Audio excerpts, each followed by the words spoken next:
Greetings, Terrarians, Khaios here. Today is going to be a long, busy, eventful day because I have a lot planned and a lot of time is going to have to go into this one. In fact, this video is probably going to be a day late because today I'm going to do the best, worst idea I have ever had. But I'm going to talk about that later. That's the little secret that I nudged at in the previous video. For now, though, I'm actually going to get started on base stuff. So let's get to it. What the heck is going on here? This has to be the handiwork of Blue. I'm being invaded by sunflower people, and yeah, this is absolutely a Blue JT gaming move. They're everywhere. My base is absolutely littered with these things. Oh no. You guys in the comment section said that my base is going to become a tourist attraction, and apparently it already has. So I absolutely have to hunt these things down and clear them up because this is the Mushroom Kingdom. Not that Mushroom Kingdom. And this is no place for sunflowers. Maybe. Actually, I kind of want to put some sunflowers hidden around here to lower spawn rates. But that's a different thing entirely. Now, a lot of you gave some awesome suggestions for ways that I can improve or expand this base, and I'm going to be taking a look at some of them today. One of them was to kind of make this Crimtane brick look like a caution strip by painting it yellow. And yeah, I actually do agree that it does look like one, and I do like it. However, oops, I didn't mean to paint the purple rain wallpaper back there. However, I do like another suggestion a little bit more, and it kind of plays into this actually. And the suggestion was that I paint different pods, different segments of the base with a different accent color to make them stand out from each other. And I really like that idea a lot.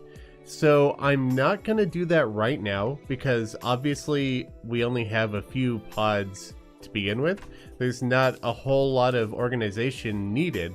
However, I am going to keep that in mind, and as I progress this base, as I build it out and make more sections in various different places, I'm going to start color coordinating them, and I do really like that idea. So that's one thing that I'm going to be incorporating from the comment section. Another thing, and this was probably the most requested thing on the entire video in the last video, was to add glowing roots to this gigantic mushroom tree. So a lot of you called it the mushroom of life, which I think is what I refer to it as. Some of you called it the mother shroom. Some of you called it Yggdrasil. I don't even know how to properly pronounce that. Yggdrasil is difficult enough for me to pronounce on its own, so I'm probably not going to call it that one, though it's really witty. But yeah, the shroom of life, or the mother shroom here, I'm going to add some roots to it because so many of you asked for it. And in addition to that, what I'm going to be doing is actually making an further underground cavern beneath this shroom, which we'll actually see the roots coming out of. And eventually I want to put a waterfall feature down there. We don't have access to the wizard yet, so I can't get the waterfall walls, which are the primary material that I'd like to use. But I can start the cave. And also down there, I plan on putting the herb farm and maybe storage as well. I'd kind of want to have those close together, so I think it makes sense to put both of those down there. There were a lot of other suggestions in the comments that I really enjoy and that I probably want to do in the future. I'm not going to talk about them right now just because I'd like to talk about them when they're relevant, but if you guys have any ideas for this base that you'd like to see, go ahead and leave in the comments. You guys have some fantastic ideas, and I like to see all of the great innovating things that you guys suggest to me. So for that cavern, I'm going to start by making the entrance to it. Now, since I have this Hoik elevator right here, or Hoikavator, as some of you refer to it. I can't really make it go down and over here because then I'd have to make another level, but I do just have this open stair-free hallway that we can glide up. And what I think I'm going to do is add another one of those. Oh, I didn't mean to kill that worm, I meant to catch it. Add another one of those right next to the elevator. So that's how we're going to be getting into the cave. And while I use an arsenal of explosives to create a cavern, I just wanted to thank all of my supporters both in Patreon and here on YouTube as members. YouTube's ad revenue is a massive roller coaster filled with lots of highs and lows, especially now, and the little added consistency of Patreon and members is very helpful. I'm able to focus on making these videos for everybody without having to stress out about how I'm going to afford rent or food, or without having to find an additional job. And for that, I thank you from the bottom of my heart. I'm able to work full-time on a job that I love doing because of you, so thank you. If any of you are curious about becoming a patron or a member, I'll leave links to those in the description below. There are various different rewards depending on how much you support the channel, ranging from your names in the credits to special Terraria builds made by me. And I don't want anybody to feel obligated to pledge, it's totally an optional thing to help me out. So I'll never lock videos behind a paywall, I want to keep them free for you all to watch. So if you can't support, or if it's just not your cup of tea, that's totally okay. I still thank you just as much for taking time out of your days to watch my videos. I couldn't do any of this without you all. So the tunnel and the cavern where I'm going to be placing the lake is opened up, smoothed out. It doesn't have any of the decorations or any of the grass in it, obviously. I think this time around I'm actually going to start by doing the building first, and then do the environmental stuff around it. The herb farm is actually going to be off here to the right. I just need to plan it all out and then build it over here. I might even go up a bit or extend the cave above it. I'm not sure. But over here to the left, there's a specific reason why I made the cavern floor right here. And it wasn't just because I wanted to have this open area beneath the giant mushroom, but additionally I thought it might be a good idea to have a second way to get into the hoik, and that would be right here. If I want to enter a downwards hoik from the right side, it has to connect at my feet, which means this is going to be the entrance to the track, and I think this might be a good idea. I'm going to test it out. I know that I'll be able to get in here by removing that block and then grabbing some platforms and actuating it and placing it in front of it. I don't necessarily need to actuate it, I could just hold down to test this out. But what I don't know is if it'll break the track above. So obviously I can go down this, and let me see if I can also go down on the other side. If so, this is going to be pretty interesting that you can enter. Actually, that was kind of interesting. I'm not quite sure how I feel about that. So potentially you could enter the hoik and not hold right and go all of the way down to hell, or if you hold right, you could get spit out on this floor. That's an interesting concept. I'm gonna have to give that some thought. I'm not sure if that's the way I want to do it, because I would kind of rather have this up and down area here so you don't accidentally end up going here. But if you did, you could just turn back around and go to the underworld. I didn't think it would work like that, and now I'm gonna have to think about it. Okay, so it didn't actually take that long for me to think about and figure out what I wanted to do, because this would not work. Well, the simple reason is there would be no way up if I closed this off and this was the only way in. So there would be no return without having to use my magic mirror or something along those lines. So I did fix this by adding this block here and another actuated sloped platform here. I can walk into this solid tile from this direction and then walk into this solid tile, and then enter the Hoik track. Now this should, and I should have tested this out, but I didn't, but this should prevent me from entering that block on this direction, and it does. So now I have two ways of entering this Hoik elevator without ending up spitting out on this side accidentally. I have made some serious progress down here. As you can see, I expanded this even further, and this is going to be my storage area, and later on I might turn it into a crafting area or add a crafting area to it. Over here I expanded the cave quite a bit, and I connected these two right here because I want to have a fairly deep fishing pond, something that can be valid for getting fishing crates essentially. So the water line will probably come right up to where this pot is, and yeah, I think that's enough space. I haven't measured it out, but I guess I'll find out when we start fishing.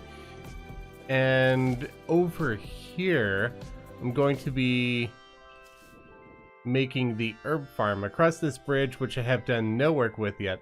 I haven't done any detail work in any of this yet, but this will be the herb farm, and I want to do something a bit different. I've never seen anything quite like what I have in mind, but normally when you see an herb farm, it's something like rows of planters followed by rows of planters, etc, etc. That's not what I want this time. I want to try something that's going to be less efficient. It's not going to be as efficient in terms of the space of the room, but I think it's going to look cool. And I'll be able to just gather all of the herbs by pulling a lever, although I'll have to replant all the seeds manually. But going off of all of the research theme that we have going on here, I'm going to take some glass and I'm going to run it down from the ceiling like this and make that too wide, like that. And then inside of this, I'm going to have rows of planters, and then these will have the seeds on top of them. And in addition to that, every 2 spaces I'm going to do the same sort of thing.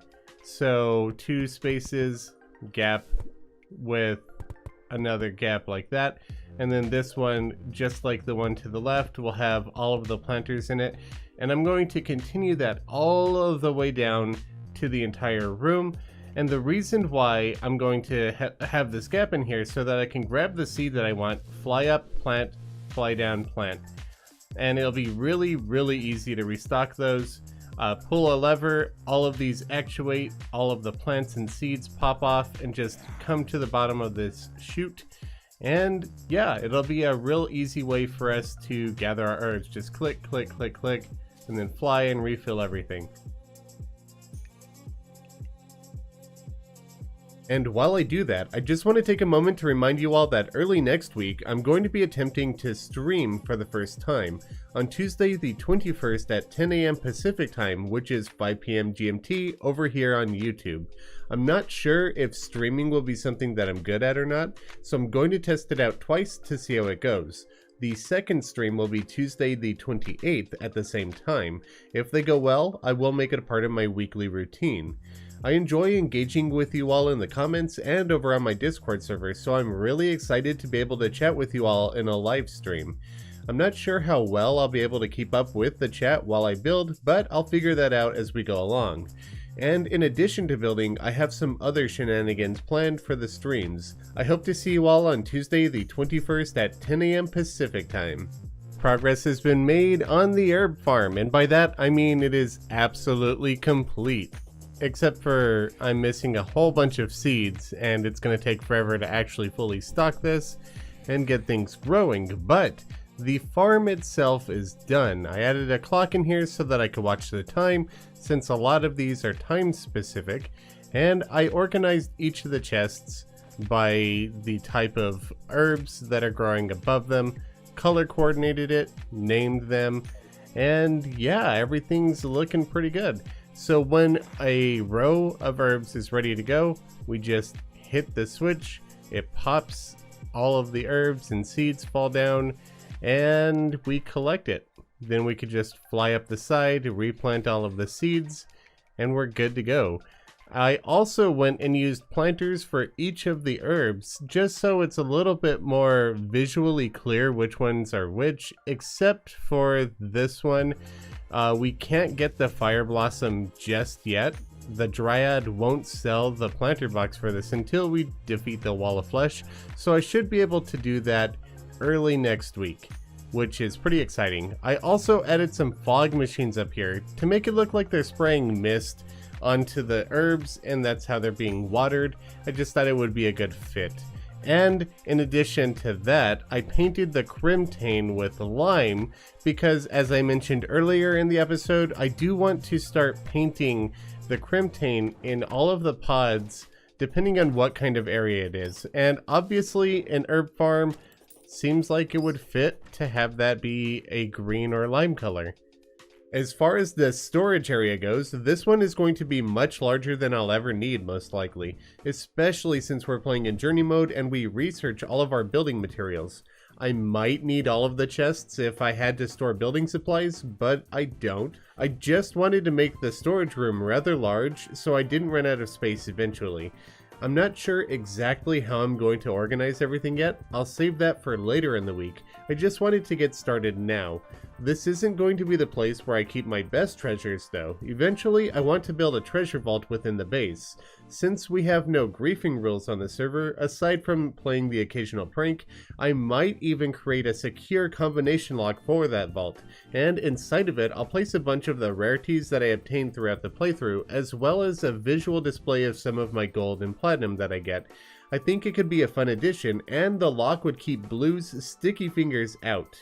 The only thing about that is I need logic gates, which means we need the steampunker, so it's going to be a while before I get the vault, which is why I'm just starting with this open storage area. And now we have the storage facility. It's unorganized, as in completely emptied. I'm not sure exactly how I'm going to sort everything. I just wanted to make sure that I have enough chests for the entire playthrough, and I think that's probably going to cut it. And I also have my main area over here that's got my personal storage. And in addition to that, I made a couple of generic NPC houses. I'm going to be moving the Demolitionist and the Tavern Keep down here so that I can access those sales right next to my personal storage. So these rooms are kind of generic for now. I'm going to be doing more with them in the future, especially once I get a hold of things like Midnight Confetti Block, and I can do quite a bit with that to make this feel even more techy. So for now, they're just houses so that I don't get enemies spawning inside. Up next, I need to work on the bridge and the cavern area.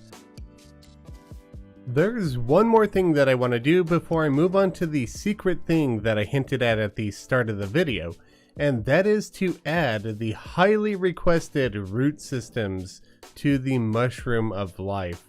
So what I'm thinking about doing is using the Living Mahogany Wand with some sky blue paint and just weaving this around under here, and then behind that I'm going to place some blue or sapphire gem spark to make it glow as well. And I do think that that's probably going to be the best look, because this wand in particular can blend in with both the stone and the mud, which will be pretty helpful. So I'm just going to go ahead and get this done, and then we can move on to the next part. And that was absolutely the way to go, because I'm really happy with the way that this looks. I even had some of them poking out under the cavern below.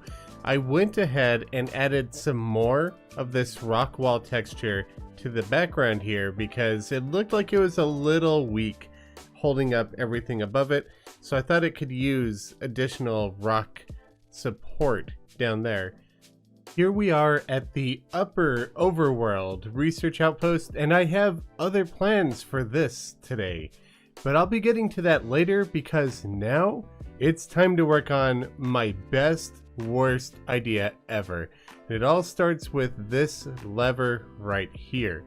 So the plan is, when this lever is in the red state, nothing's gonna happen. But when I flip it to the green state, I will collect all of the fallen stars in this world.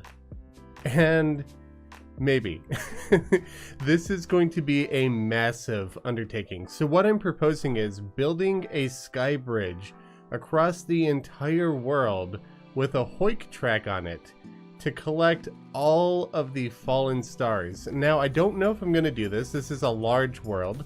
I'm at least going to do 1/3, if not 1/2. And if I go absolutely insane, I'll do the entire world. I don't know. I mean, at this point, I really have no idea. The first step is for me to slowly work my way up to the top of the world and then count 121 tiles from the top. That way, I'm covering all of the spawn area that the fallen stars can get into. So now we're at the top of the world with these magical flying creatures.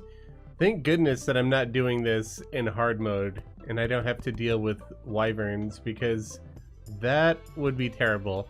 So I'm just counting down around 120 tiles, at least 120. I'll probably go a little bit more than that just to make sure that we catch every fallen star that spawns, because I don't want anything spawning below the sky bridge. It wouldn't really have any purpose. So let me just slowly make my way down to the height that we need from the very top of the world, and hopefully I don't fall off along the way.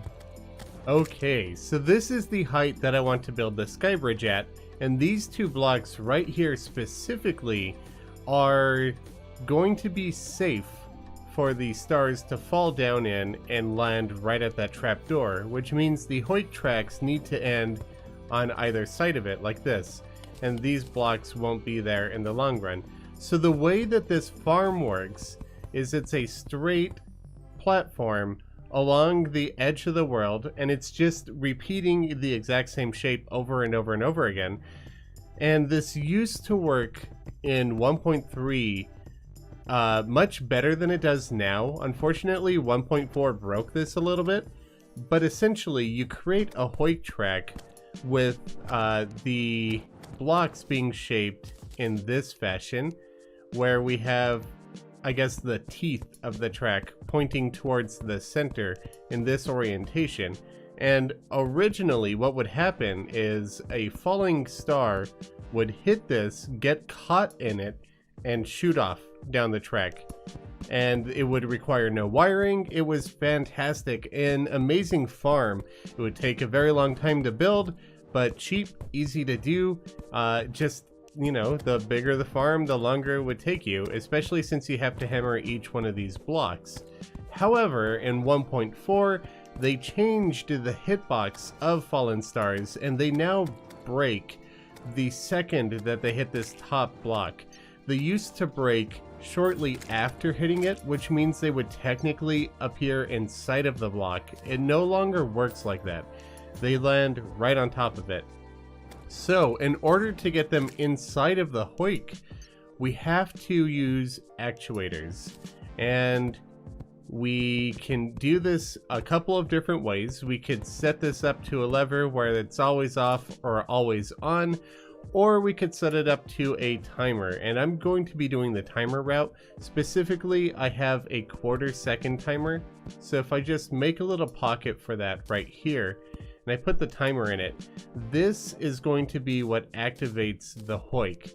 So let me just grab some wire, run it into this over here, and fight off these harpies while I do it. And so you see, whenever we have this going through, this will turn on and off repeatedly, and it will end up carrying a fallen star. Actually, let me make it nighttime real quick, and I can demonstrate this to you. Let me throw on this helmet so you can see a little bit better, and get rid of these birds. Go away.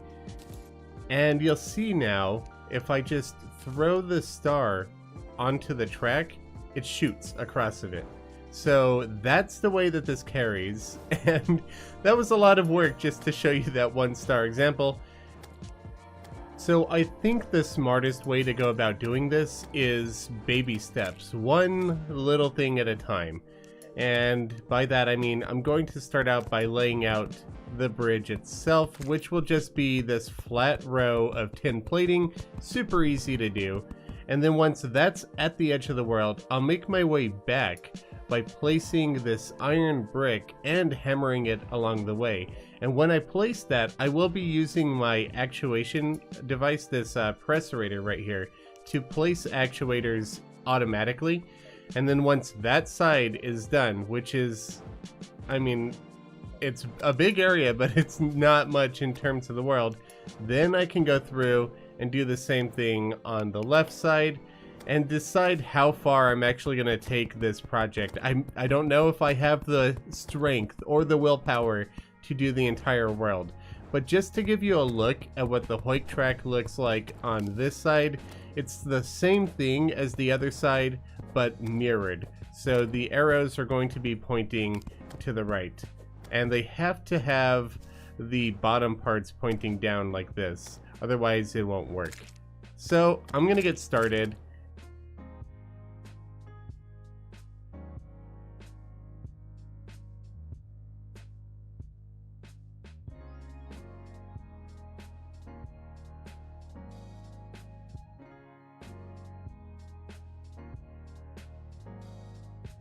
One hour and 10 minutes later, I am done with the right half, and whoa, that was like meditation. Ooh, chicken nugget. But yeah, 1 hour for this amount of space. That means it'll probably take about 7 or 8 hours to do the entire world. Plus, I'd have to destroy all of the islands above it. So I'm just gonna go until my hand says no more, and we'll see how far this track gets. But it should be very useful and a great way to pick up stars nonetheless.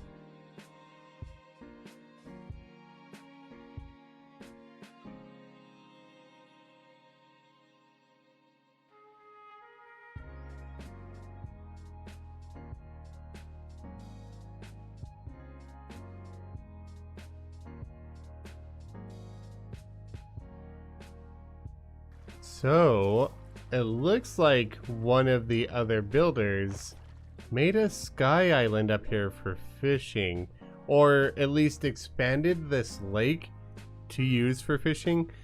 And honestly, I would feel pretty bad if I built straight over this with my bridge. I'm not sure. I mean, this is lower. There could still be an entrance down here. How far is this? It's not even the length of the other one yet.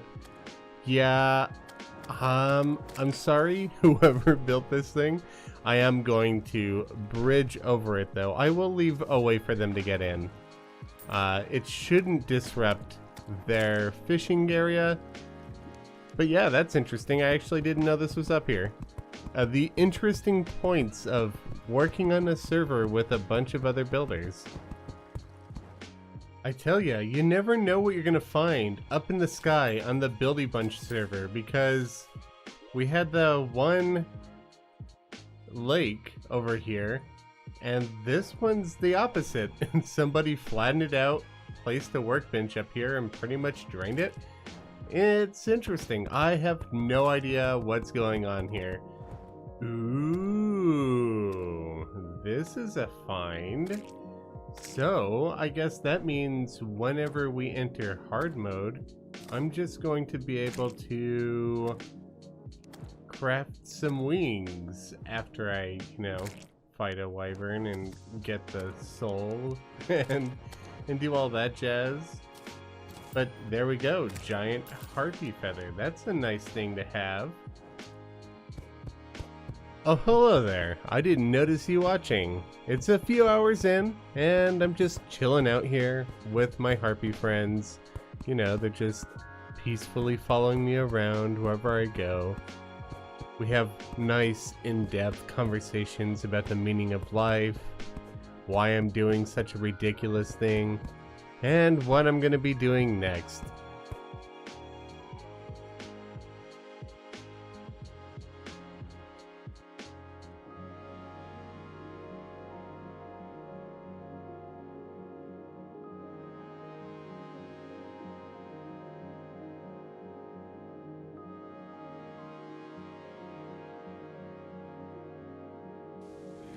I have finished the farm, and I AFK'd for a few hours just to test it out, and let's just say that it's working.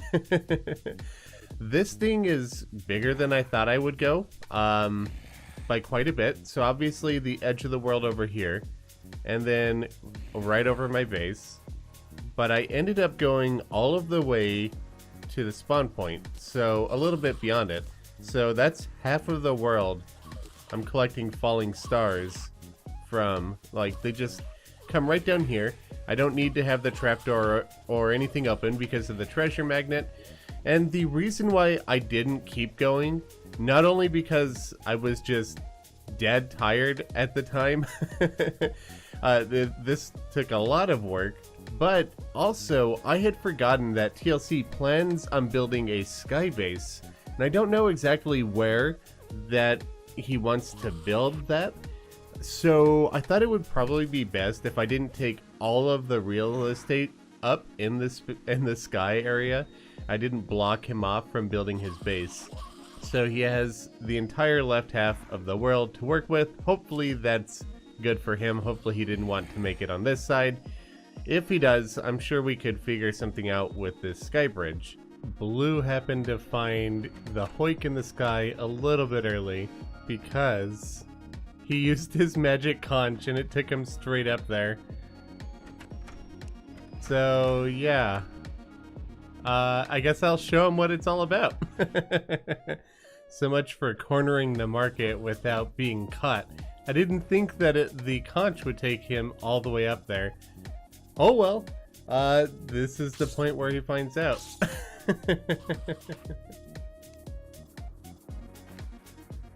I do have plans for this sphere now. I have a really good idea of what I want to do with it. However, unfortunately, that is all the time that I have for today's video, mostly because of this massive sky bridge up here taking a huge chunk of my time. And in addition to that, we got a lot done with the base, and I'm really happy with the progress that we've made. So I've come down here and I've made a storage area and an herb farm. As you guys have already seen, I'm just recapping. I haven't sorted anything out. I haven't labeled chests or anything. I moved all of my items from the chest up above and just put them in here for now. I'll worry about sorting that probably next episode off camera, most likely, because I doubt that's something that will be very interesting for you guys to watch.